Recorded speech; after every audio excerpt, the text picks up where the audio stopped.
not. We're doing things a little bit differently. Normally we have a guest that's another attorney from the area, but I've got a great buddy of mine. He's one of the top real estate agents and brokers in town in Panama City, and Zach Sanchez. Thanks for being with me tonight, brother. I mean, you got big shoes to fill. Normally it's an attorney or somebody, so if you want to act like an attorney, that's fine, but as I said in our tease, I think you want to think green, paint the town green. I mean, that's what your billboards say now. That's right. That's right. Well, I appreciate you guys having us on the show. Absolutely. I don't want to be an attorney on the show tonight. That's not me. I'm a sales guy. I sell homes. So super excited about tonight. Well, Zach, we're talking about buying or selling a home, and chances are a lot of our audience and viewers have either purchased a home or sold a home, and some of them have had remorse. Some may have buyers or sellers remorse. And some have just been totally happy with the process and enjoyed it, and they got into flipping homes and doing whatever. But buying or selling a home is not, technically, it can be an easy process, but it's not really an easy process if you've never done it before, right? Yeah, especially if you've never done it before, it can be super challenging. And that's where, hiring a real estate professional can really come in to help you. So especially if you're coming to list your home, in today's market, you want to make sure that your house is ready. We got to make sure that when those pictures go online, that that house looks perfect. It just doesn't happen like that. There's a lot of carefulness that goes in through it. And then you go through negotiations, closing, and just making sure that we hold your hand to the deal and that you get exactly what you paid for. Right. Well, one quick thing, we're taking your calls live. If you've got a question about buying or selling a home or any type of piece of property, give us a call. We'd be glad to answer your question. 850-392-1544. You can always email us at lawcall@wmbb.com. Zach, a lot of people ask us all the time, what should I do when I'm hiring an attorney? How do you pick an attorney? And there's a process that you want to make sure that you hire the right attorney to represent you in a legal matter. Well, there's a lot of agents out there, a lot of real estate brokers. What separates yourself apart from the other ones, and what should someone do when they're looking for someone to represent them in either buying a piece of property or selling a piece of property? Yeah, Chris, I think one of the biggest things is making sure you find somebody that has expertise in that area. Whether you're selling residential land, a house, or commercial property, they all might be real estate, but they're all different. And so one is looking for somebody who has an expertise in that type of area. And then secondly, if you're looking at a neighborhood, do they have a lot of sales in that neighborhood? And then two is, ask them what's their marketing plan. Right now, it's not like it was 2 years ago where it's a little more challenging to sell a home. And so you really want to make sure you have an agent who knows how to properly market that home for you to open up the most amount of buyers. Now, not all attorneys are created equal, and not all agents are created equal, right? And so, a lot of times I'm sure that you have situations that you have unique sellers, and let's just take sellers for an example. I'm looking, if I was looking to list a piece of property with you, man, I'm busy with everything that I'm doing at, practicing law and a few other things. I don't have time to go out and make sure that this property is prepared to be sold. Is that something that you kind of take under your wing and say, look, Chris, we've got to do X, Y, and Z, a little checklist, and we're going to get this property ready to be marketed? Yeah, I tell people my thing is you have a property that needs to get sold. My job is to take it off your hands and take care of it and just inform you of the decision. So a lot of times what I'll do is I'll say, hey, you tell me where you're at in the stage if you need to sell it. Right. And here I'm going to tell you what needs to be done. And I'll tell you, hey, I have my repairmen, I have all my title work, I have everybody lined up that I can just handle it directly for you. Right. And I'll say, hey, I'll handle all that for you, and I'll just leave you informed, so that way you can go run your business and do things that that make you money. Right. And that's paramount. Now, you represent sellers, but you also represent buyers as well, right? Absolutely. Glaring difference other than buying and selling, but one wants to get the most amount of money they can for the property, and the other one's trying to buy it for as little as possible. Yeah. It's one of those things where, the reality is that, sellers have the money that they want to net the most amount of money. That buyer wants to come down and get the lowest deal. But I tell people, hey, the deal is the one that you actually got the property. So if I can't get you the property, then I didn't get you nothing. Right. And so that's where you got to learn to navigate negotiations process and make sure pride, ego, and emotions don't get in the way. So we've just come out of I say come out of it, I guess we're kind of still in it a little bit, especially in Panama City. There's not enough residential homes in Panama City probably to meet demand.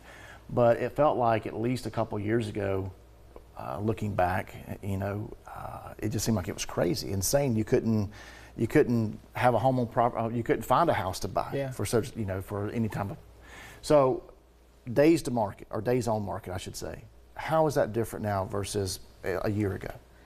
So I call it the Wild West days a couple of years ago, where Okay. anything that went on the market, it was just going to sell, and it was going to have multiple offers. And the average days on market, you're looking at a whole from residential, from condos, everything. But days on market was around 12 days back in the height of everything, and now we're looking around 81 days today. Wow. So inventory has climbed up. It may be just not the inventory that's most desirable, but inventory has climbed up, where it's more of a balanced market now. So sellers don't have as much of an advantage as they did 2 years ago, and buyers can actually get into a home now. So let me reiterate. You went from 12 days on the market to 81 days, so over 2.5 months, Yeah. really. Wow. Yeah.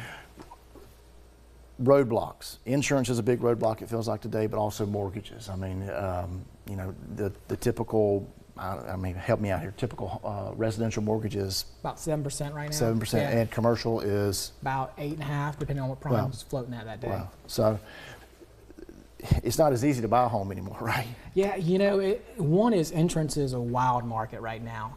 Everybody's wanting to get out of the insurance game in Florida, and rates are going up. And two is they're getting real picky. You can't have a water heater that's older than 15 years old. Your roof got to be a certain year. It has to have a permit, or else you're going to Citizens. And so insurance has been super challenging, and it's causing that payment to go higher because a buyer's saying, "Hey, here's my monthly payment that I can afford," right?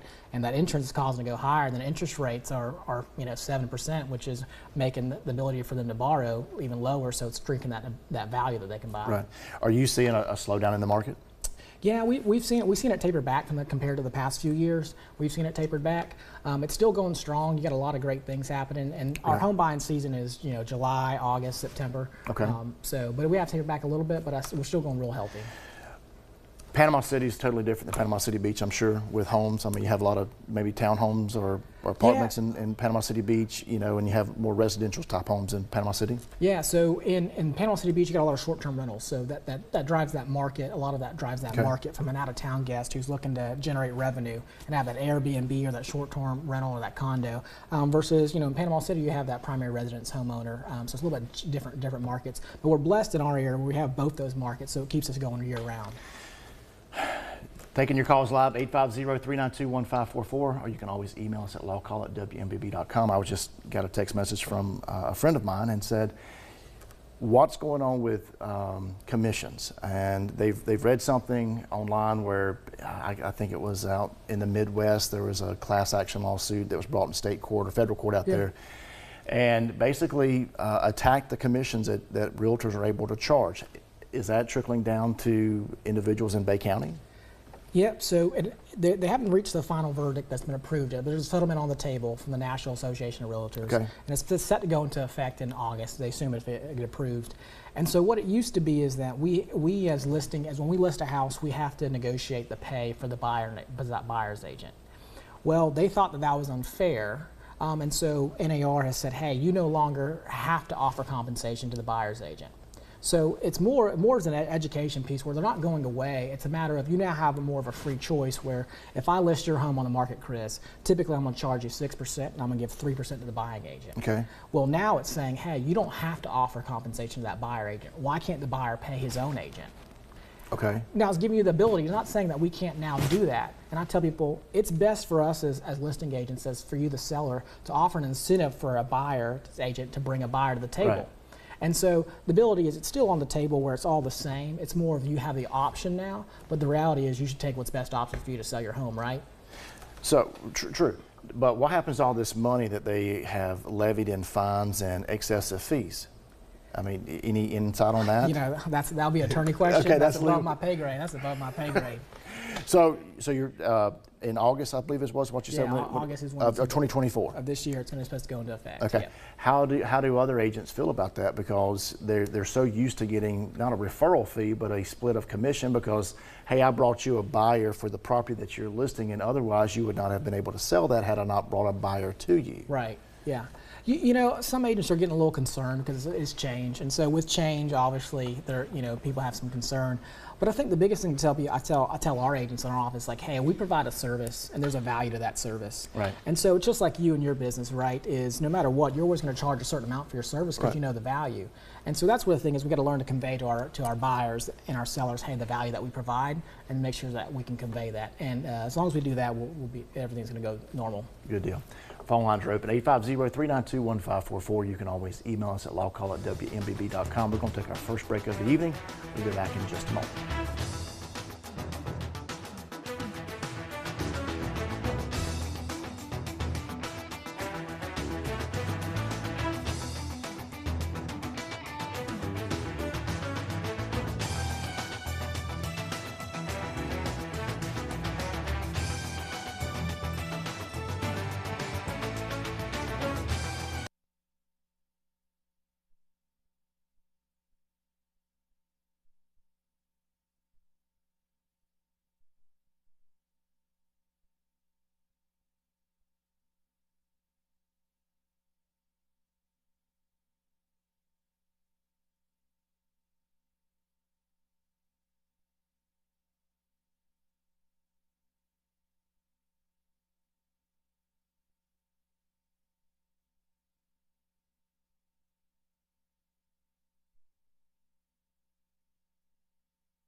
And welcome back to Law Call tonight. We're taking your calls live, 850-392-1544, or you can always email us your question at lawcall@wmbb.com. And the topic tonight is buying or selling a home.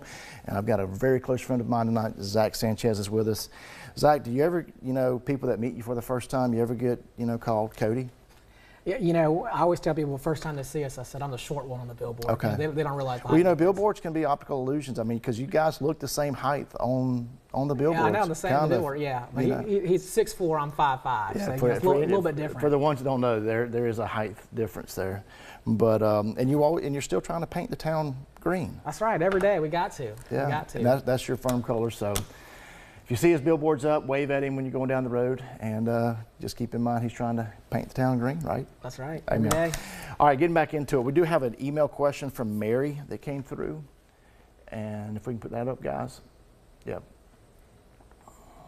All righty. The seller of a house we like is pushing us to use his title insurance company, but not everybody agrees. Who should we trust, the seller, our real estate agent, or our mortgage lender?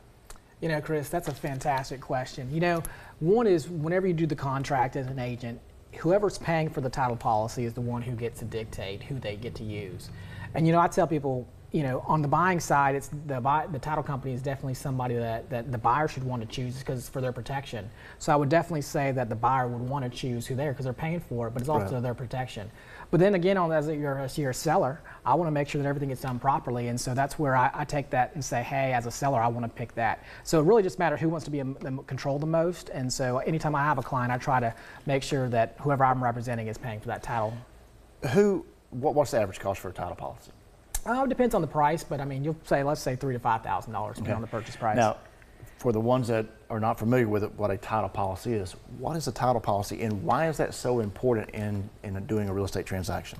You know, so when you purchase the property, you want to make sure that you get that property free and clear of liens. You want to make sure that, you know, when you transfer that money, that you get this home and nobody can come against it and take it from you. You know, you hear those horror stories where people, you know, they buy a piece of property and this lien from the roof comes in, they think they have to owe it. Well, that title policy really makes sure, that title company makes sure that they look through the file, they make sure that nobody's taking any claims against the property, and so that when you purchase that home and you close on it, nobody can come against you, and that you got this house free and clear. So basically, it's giving you insurance that you're getting clear title. Yep. And if anything happens and that comes up that should have been called, actually you've got somebody else to look to, not only the seller of the property, but also the title agency that should have caught that, and maybe their E&O carriers on the hook for any losses that you may sustain or incur. So by all means, and there's a lot of people that say, hey, I would rather just close and no title policies, let's just close. But as an attorney, and I'm sure as a real estate broker, you would strongly encourage people to not forego that, buy title insurance, get title insurance on every deal, right? You know, Chris, we've done over 1,000 deals, and we've never done one without title insurance. Okay. Because I won't allow a customer to come to through our office and not buy title and policy. And it's just a reassurance that you know what you're getting, and it's money well spent. Actually, just had another text question come through, and is why do more people here use title companies opposed to a real estate attorney? And that's a great question, because I do business in other states, and in those states you typically would use a real estate attorney to do your closing. Well, that's a great question. So what happens is some states make it mandatory where you have to use an attorney to close the deal. But Florida is a state that does not require that. And so since Florida doesn't require that, you have a lot of title companies out there that don't have that. And so just more of a common, what does the state require? And here in Florida it doesn't. And then two, it goes on the volume of the deal. You know, here in Bay County the average sale price is $330,000. So, you know, a title company normally doesn't have an attorney on staff. But if you go over to 38 Inlet Beach, Britt, you know, if you have a $5 million house, they're probably going to request a title company that has an attorney. So the more expensive the real estate, you kind of check in the boxes here to have a little bit more of assurance. I mean, there's a lot more money involved. Exactly, you know. Exactly. So the larger the purchase, you typically want to get an attorney involved. You know, most commercial deals, I'm always going to make sure that there's an attorney involved, just because it's a little more complex, and we want to make sure that everybody has been protected. Now, one thing that you do have, and no matter if it's a $30 million house or a $3,000 house, you're going to have a HUD statement. You're going to have a closing statement, right? Yep. Explain what that is.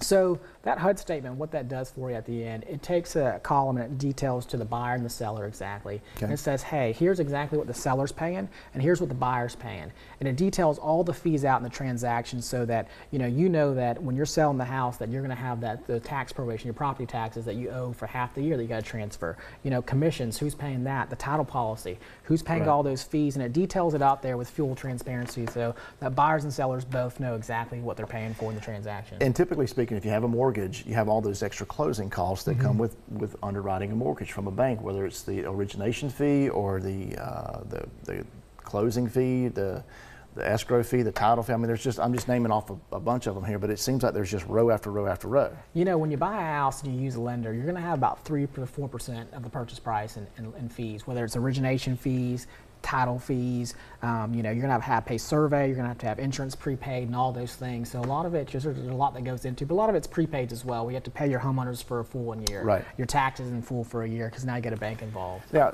talking about a bank is not going to allow you to close without a title agent or without a title policy that's written on that transaction. Correct. They're not going to allow you to close on there, because the bank wants to make sure that if they ever have to foreclose on you, that they have the right to foreclose on you. Right. And so it's owned by you and not somebody else. Yeah, somebody else.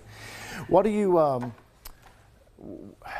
The market's cooling a little bit, I would say. You know, it's still a lot better than what it probably has ever been historically in the last probably 10 years. But where do you see this with the interest rates? Are people adjusting to this new rate and saying, okay, this is just what we're going to have to incur to buy a home, or are people holding out for the rates to change? You know, I think last year we had a lot of people waiting to see what the rates would do. And I think because they've come down a little bit and the Fed said, hey, we're not going to raise rates these years, Right. Knock on wood. And so since they announced that for us, then buyers have got a little more confident in the market. And there's a lot of stuff that's happening in Bay County right now where, you know, Tyndall's got so much money being poured into the area. You've got Topgolf, Dollywood, so much being poured into the beach as well in this market that, you know, people are starting to get that norm and that confidence in here. And buyers having more opportunity. So while rates are a little bit higher, you know, than they were two years ago, buyers have the opportunity to purchase a house they otherwise couldn't have got into 3 years ago because of multiple offers. Are you seeing a difference in, you know, I guess a few years ago everybody was trying to buy a home because it was actually cheaper to own a home if you could get financing or pay for it in cash than it was to rent. Are you seeing that flip now that because of the rates have gotten so like almost double of what, or double, 2.5 times what they really were at one point, or maybe 3 times really? Are you seeing people now renting more than buying less? Yeah, you know, now you're looking at people where it's not cheaper. You know, like a few years ago, like you said, Chris, they were buying because it was cheaper than renting. Now you're buying because it's like, hey, I want to own a home. I want to be able to paint my walls. I want to have my own backyard. I want to do these certain things. Right. And so now that's kind of what we're going for there. But it is, you know, people have to make sure, hey, I want to live here for 5, 7+ years for me to purchase this home because, you know, if you were to try to sell within 5 years or less, you're probably not going to be able to get out of it with the fees versus 3 or 4 years ago, you can buy and you could sell it 2 years later and you could walk away with cash. But it's like you say, a lot of things are happening in Bay County. You know, you've got the Dollywood project going out on the west end of the beach. You've got Topgolf that's coming, and thank goodness that we're rebuilding Tyndall and bringing back all of our military families. And you know, we're still seeing this huge economic boom. Really, it's just costing a lot more money to do business. It feels like it is. I think everybody can feel it right now with inflation just going on. Is everything's more expensive right now, and so as everybody should, they're buying everything a little bit more cautiously. They're doing their research with insurance being higher, interest rates being higher, just kind of everything being, they're being very careful about their decision they're making process when they buy a home. And so, you know, demand isn't as much as there, but it's still going strong just because of the great things we got going on. So don't be scared of this market. It's there. I guess we're here to stay, right? We're here to say business as usual. There's a lot of great things happening in Bay County. I mean, the only reason why it's a little bit different is because of how high it was and you know the market it was a few years ago. But we're in a super healthy market and everything's balanced right now. Where it's a great time to buy and a great time to sell. Good deal. We're going to take our last break of the evening. If you got a call that you want to get in, 8 phone lines still open, 850-392-1544. You can always email us at lawcall@wmbb.com. We'll be back in just a moment.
And welcome back to Law Call. We're in our last segment of the evening. We've got about 3 minutes left, but we do have one phone call that just came in before we took our break, and I believe it's Danny. Danny, go ahead with your question, buddy. Thank you for taking my call. My question is, if you sell your house, I know you have a certain amount of time to reinvest it in another dwelling. What happens if you go into a rental? How does that affect your tax bracket and taxes? Okay. Thank you, Danny. Zach?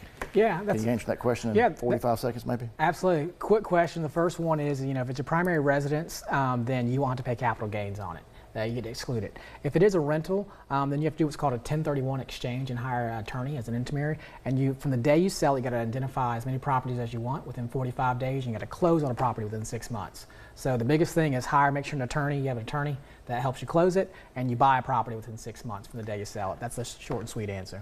Danny, thanks for the question, buddy, but I think Zach hit on something that was really good. Get an attorney involved if you're looking at shifting money around to make sure that you don't get in trouble with the IRS, and make sure there's not any pitfalls out there for you, whether it's your primary residence or whether it's a commercial property that's going to trigger any type of capital gains or a rental property. Zach, we're in the last segment of the show, buddy. We've got just a couple minutes left, and I'm looking at your shout-out list. I'm looking at my shout-out list, and other than giving us shout-out to Cody, you got to give us, I wasn't prepped for shout outs, so you're over here writing down 15 people. I got my I've done the show before. I got my wife, Olivia, at home, who my wife's out there, but I got probably my in-laws probably watching, my parents, so, I got to give, April, Doug Crosby, and my mom, Ruben Iyer Sanchez. I'm so glad that you mentioned them, because I was going to throw you under the bus. I know, because my mother-in-law's texting me right now. I was going to throw you under the bus and say, you better not forget your mother-in-law. Yeah. She's the glue for that family. I know. She keeps everybody in check. And old Doug. Thank goodness for Doug. Anyways, I've got shout outs. My wife is watching, and I think her little puppy dog, Boss Man, is probably sound asleep on pushing her off the couch or wherever she is. But my mother's watching, Trey Smith, Judy Smith, Paula Frederick, Rick from the Marlin. Hey, buddy, thanks for always watching. Pam Myers, Ben Harris, he's always taking care of us. And then we've got Miss Villarreal, she's watching up in the Grand Ridge, Mariana area. And then we've got our buddy Gunther, who is the fuel mule expert there, man. If you, heck, I'm plugging everybody's business tonight, Fuel mule is the way to go. Get Gunther, man. Get him to deliver gas. It'll change your life. So I'm gonna have to start charging you guys to, for plugging you on here. Painting the town green with Think Real Estate and filling up with Fuel Mule. I mean, I guess if you got a girlfriend or a wife or whatever, you keep them happy. You don't have to fill up the car. They never have to run out. And you don't have to get mad at them, right? I know. My wife called me one time and she was out of gas. And I said, well, I don't believe that. She called her father, really. That's what she called her father. And so we got Fuel Mule now. And so that never happened. So Gunther, thanks for saving the day. Olivia, I'll talk to him about that. Sorry, sugar. Anyways, thanks for joining us tonight. Buying or selling a home. If you got questions throughout the week, you can always email us at lawcall@wmbb.com. And thank you for joining us tonight, and we'll see you same time, same place next week. Have a good weekend.